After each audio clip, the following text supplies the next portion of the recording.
tenter de convaincre l'arbitre. C'est au tour des avocates, chacune à leur tour, de se lever pour défendre leurs clients respectifs.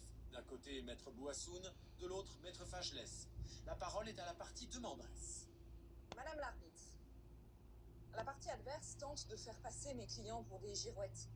Cependant, il a été démontré, à mon sens, que la société Poil 2000, Monsieur Boyas et son équipe en particulier utilisent des méthodes plus que douteuses. Les Martineaux ont été manipulés, à grand renfort de fausses informations. On leur a fait un faux rabais et l'impossibilité de se rétracter pour tout achat effectué sur un salon leur a sciemment été cachée. Les pratiques commerciales, déloyales ou fallacieuses, sont légion dans les salons.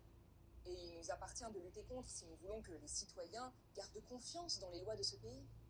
Il faut sévir quand quelqu'un a le courage de se dresser contre ces pratiques peu scrupuleuses.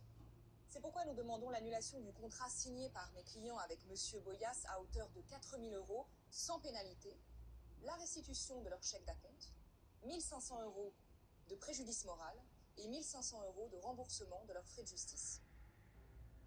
Que l'arbitre accède à leur demande, c'est pas ce que je craignais le plus.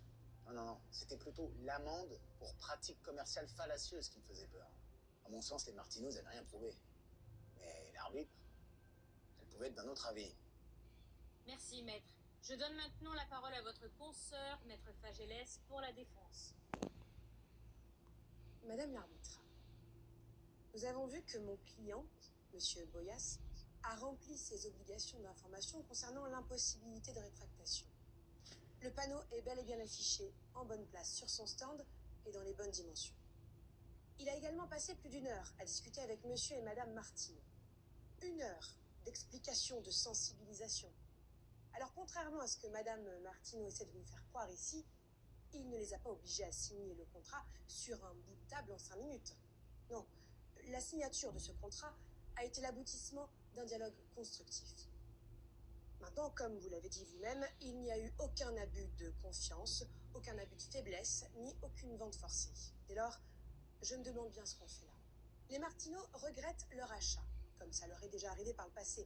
C'est dommage pour eux, mais cela ne relève pas de la responsabilité de mon client. Doit-on être sanctionné parce qu'on fait bien son travail? Je ne crois pas. Mon client n'a pas à payer pour l'indécision des Martineaux. Ainsi, nous demandons le rejet de toutes les demandes de Madame Martineau. C'est tout ce que j'ai à dire. Franchement, j'espérais bien que l'arbitre allait prendre en compte nos demandes. Comme l'avait dit notre avocate, les pratiques commerciales déloyales sont légion sur les salons. Ça méritait une sanction, hein. Je vais suspendre la séance pour délibérer. Vous connaîtrez ma sentence dans quelques instants.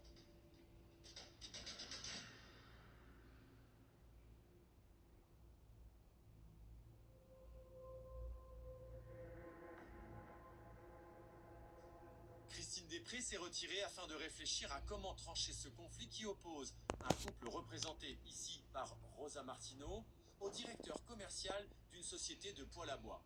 Rosa Martineau obtiendra-t-elle gain de cause, elle qui réclame le remboursement intégral du poêle à bois acheté sur le salon et qui affirme avoir été poussée à l'achat par des techniques trompeuses? On a tout de suite dit qu'on n'était pas du tout intéressés, mais ça l'a pas découragé. Il a continué à nous faire l'article, en nous servant à quoi boire. La bonne foi de Michel Boyas sera-t-elle reconnue, lui qui affirme avoir respecté les règles en matière de contrat de vente? La seule arnaque ici, c'est les Martineaux. Ils refusent d'accepter qu'ils ont signé un contrat de vente sur un salon, et donc ils n'ont pas le droit de rétractation.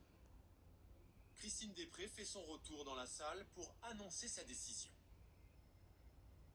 Madame Martineau, Monsieur Boyas, j'ai écouté vos témoignages respectifs ainsi que les plaidoiries de vos avocates. J'ai également étudié toutes les pièces du dossier. Je suis donc en mesure de rendre ma décision. Concernant l'annulation du contrat, du fait des dispositions spécifiques qui régissent les ventes sur salon et l'impossibilité de rétractation, je ne peux y procéder. La société Poil 2000 peut donc demander un dédit du montant de son choix et garder le chèque d'acompte des demandeurs. Néanmoins, ceux-ci ont pu prouver le caractère fallacieux du rabais qui leur a été concédé. À ce titre, j'accède à leur demande concernant le préjudice moral et les frais de justice que je majore de la somme de 3 000 € que la société Poil 2000 devra verser à Monsieur et Madame Martineau pour pratique commerciale trompeuse. Je vous rappelle, monsieur Boyas, que de telles pratiques peuvent vous valoir jusqu'à 2 ans d'emprisonnement. C'est ma décision, je déclare l'audience close.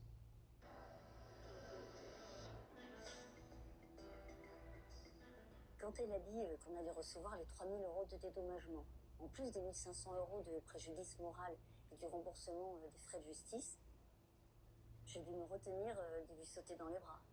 Je sais pas quoi dire. Bon ben, je savais que j'allais en prendre pour mon grade. Mais qu'est-ce que vous laissez comme ça qu'on nous a demandé de vendre? 3 000 € d'amende. C'était beaucoup. Ça aurait pu être pire, hein. Ouais, je vais changer de stratégie à l'avenir. Voilà.